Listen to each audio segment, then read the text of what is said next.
Coming up on the SBS On The Money podcast, the RBA seeks a ban on debit and credit card surcharges. China's economy expands more than expected. The Australian share market hits a record. All of that and more next.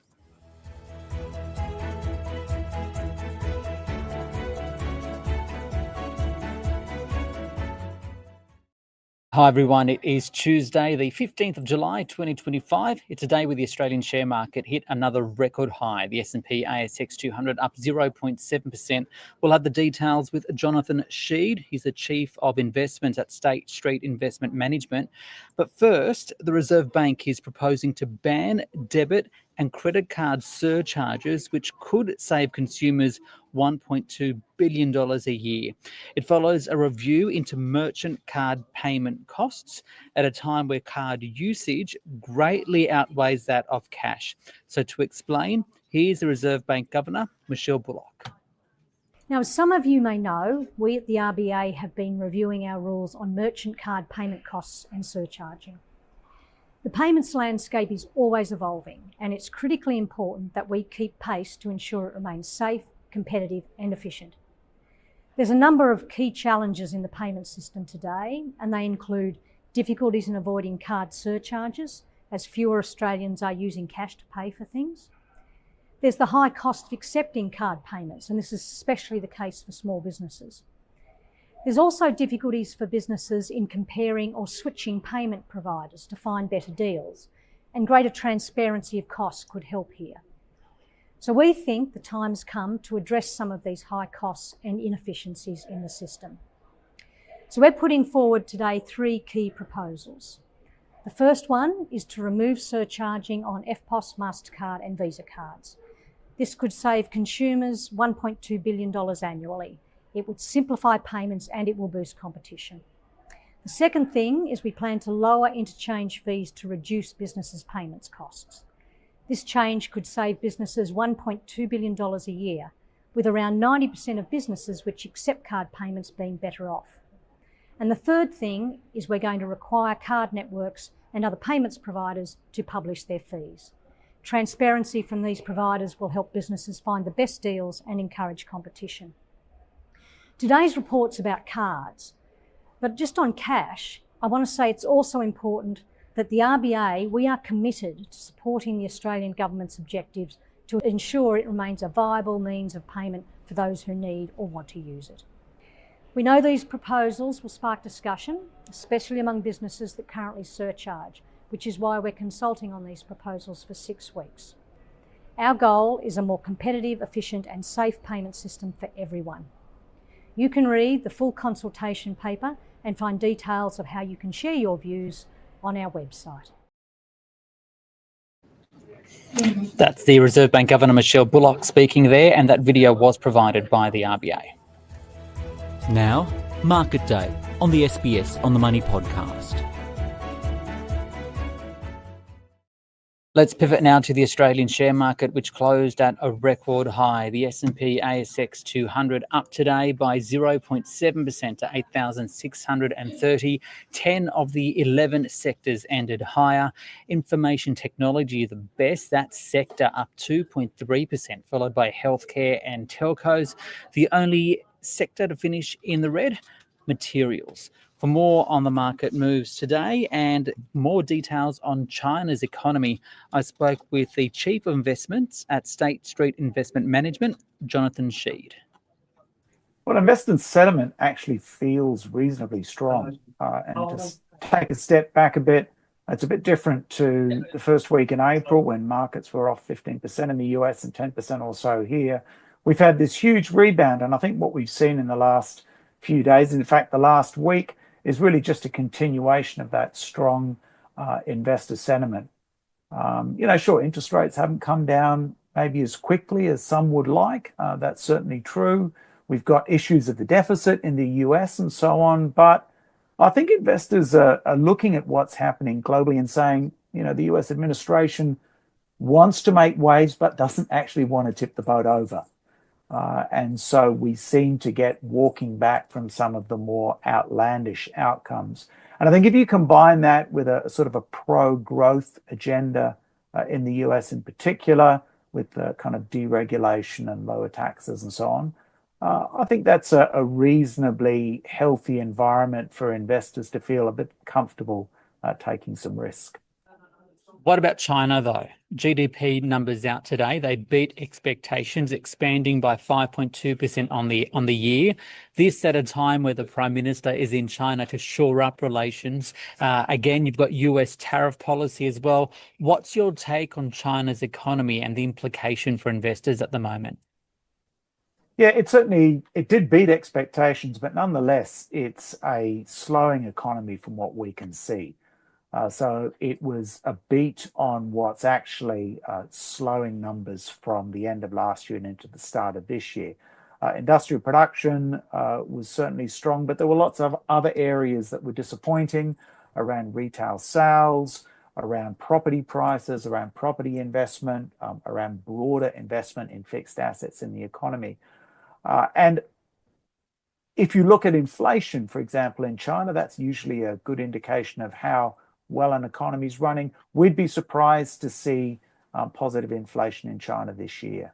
Maybe 0.5% you might see over 2025. So it was a beat, but it's a weak-looking economy. I think the complexity with China is that trade is never simple, I think, as the world has found out over the last 6 months or so. And until we get that agreement between Beijing and Washington on trade, it's going to be hard to know how to play China. Both sides, I think we've realized, have something to lose. Of course, it puts Australia in a difficult position, given China is such a key trading partner for us, but the strategic rivalry between our ally, the US and China. So we think there's still a lot of risk in China. I think we'd be a little bit cautious about China for investors at this point. You mentioned inflation there. I think US inflation numbers are out overnight. What's the market expecting? And do you think there will be some sort of a trade impact in those numbers? I don't know that the trade impact will be strong at this point. I mean, the market's probably expecting inflation at 2.5, 2.6% underlying, something like that. I think it'll be a little while for the trade to come through, but you need to be careful tying the impact of tariffs to monetary policy. I realized that this month is actually the 25th anniversary of the GST. And you might remember you may not remember, but you might remember when the GST came in, there was an increase in inflation as a direct result of the GST, but that wasn't because the economy was overheating. That was because of a change in tax. And really, you need to think of the tariffs that way. So we will see a pickup in inflation, but that doesn't mean the US economy is running excessively hot or overheating. We think that pickup will be manageable. Imports are not a massive part of the US economy. We're actually a bit more concerned about some of the signs of labor market weakening, particularly in the private sector, some of the credit card delinquency rates that are starting to pick up, and the fact that monetary policy is still tight in the US. So we think that inflation will pick up a bit, but we still believe that the Fed should probably be cutting through into the end of this year. Just for the record, Jonathan, I do remember the GST barely, because I was an 18-year-old covering the impact on small businesses in the Illawarra when the GST came out. I feel so much better now. I feel so much better. Speaking of GST numbers, what about the RBA essentially seeking to ban credit card and FPOS surcharging, saying it could save consumers $1.2 billion? Does this have any market implications at all? Because it comes at a time where consumer sentiment, while still negative, is slowly recovering, according to Westpac and the Melbourne Institute. Yeah, I think the consumer in Australia is certainly under pressure. But I don't know that credit card surcharge is actually the answer to that pressure. I think questions about credit card surcharging are to do with profitability, the services you receive, whether there is adequate competition.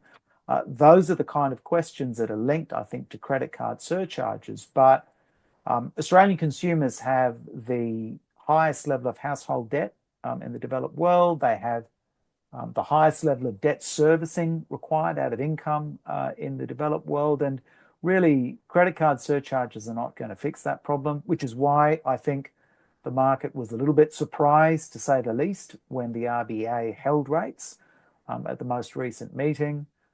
We think inflation's coming back down. We think there are downside risks to growth in Australia at the moment with a pretty sluggish private sector. And we think consumers are vulnerable. I'm not sure that credit card surcharges are the answer to that particular problem. And with everything that we've just discussed today, and the investment environment, what are you telling your clients right now? And are there any opportunities for investors? Well, there's two ways to think about that. The first is short-term positioning, but that's actually very difficult to do. You've got to be really quick on your feet, and most investors who try it miss out. I mean, short-term positioning, we do quite like the US. We think they're in a strong position in terms of profitability and earnings growth and so on. We're starting to like a bit of emerging markets coming through. Less keen perhaps on Australia in equities and on Europe at this point. We like things like gold as a diversifier. And there are some good fixed income opportunities, particularly in high yielding sectors and floating rate securities and things like that. But they can be quite hard to nail down those opportunities or to execute them on them successfully. I think longer term, the sage old advice about speak to your financial planner, find a good risk profile, find a plan and stick to it. We look at our models regularly, and in the last 12 months, those long-term models haven't really changed for where we've got investors positioned. So despite the headlines, don't panic. That is Jonathan Shead there from State Street Investment Management. And it wraps up the podcast for this Tuesday. Don't forget to give it a rating or a review on Spotify and Apple Podcasts, and to click subscribe. This SBS On The Money stream is provided for informational purposes only. The content in this stream should not be understood as constituting advice or a recommendation. It is not personal advice, and it does not consider your personal circumstances or objectives. You should contact a licensed professional before making any financial decision.